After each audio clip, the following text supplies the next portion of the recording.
Just a closer walk with thee.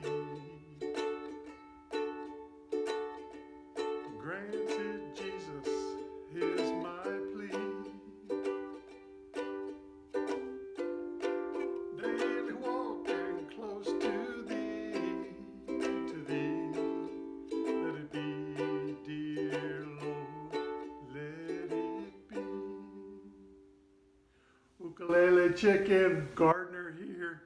Man, have I got an update for you. I know it's been a while, but the truth of the matter is, this stuff is just too time consuming for me. And so I'd rather use the time in other ways. But I've got an update for you, and it's not good. Be right back. Hey, y'all.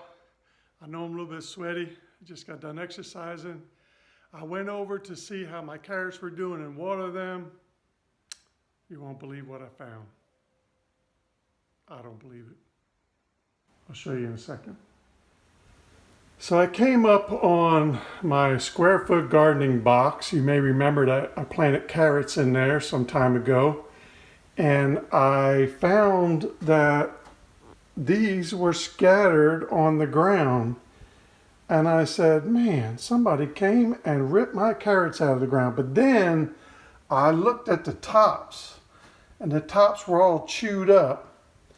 And then it hit me. The deer got them.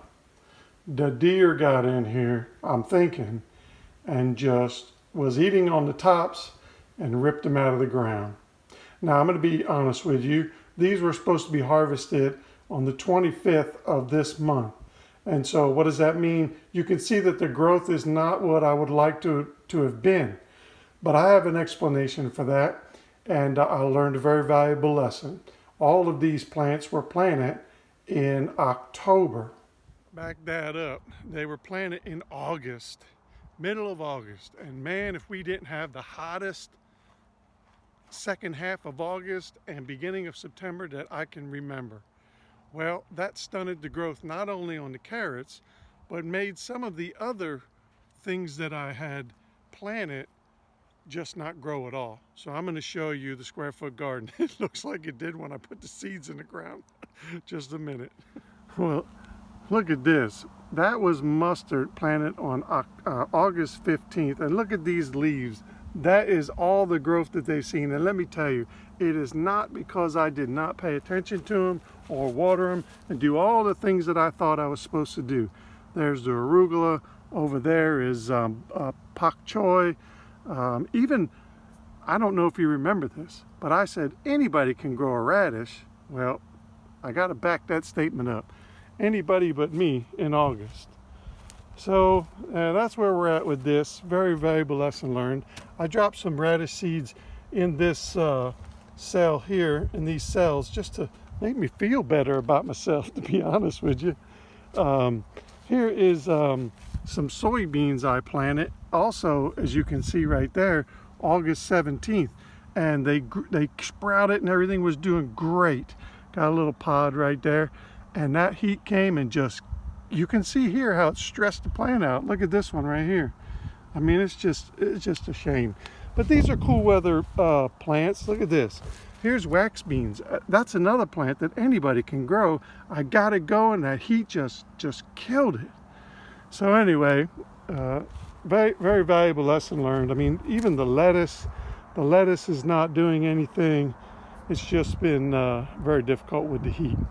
Let me show you something I planted not too long ago so you can see the difference. First, here's where all those carrots were planted. You may remember me telling you that you could put 16 carrots in one cell, 1 square foot. I mean, look at this. This is they ate everything off the top and in the process ripped them out of the ground. And this was what was left in the ground, not much. And they were planted on 8/14. And again, that heat, oh man, it just stunted their growth. The tops were looking really nice.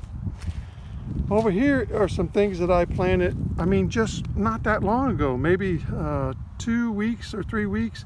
There's some leafy lettuce there. That's a beet plant. I just think that the cool weather makes all the difference in the world. And so it happens. And the challenge is to not get frustrated, just to learn from it and continue on the path. I'm hoping that I still have some time. Well, there's a lot going on in the fall for the family, but this coming winter, when we get into February, we'll try it all again, and we'll for sure have cool weather. That's for certain. And we will definitely protect the crops from the wild animals. Oh, and by the way, here's a great video. You might remember that I planted 2 seed potatoes in here and 2 seed potatoes in here. Well, these 2 sprouted. This is where the soil was initially. They sprouted out of that. I brought the soil up to here, and they've since grown out of that. Now this one, I can only assume, because they never broke the surface, that they probably rotted. But this is gonna be very interesting to look at when they get to a little bit higher. I'm gonna put some straw around them so that they can protect it from the potatoes turning green. Do Lord, oh do Lord, do remember me. Do Lord, oh do Lord, do remember me. Do Lord, oh do Lord, do remember me.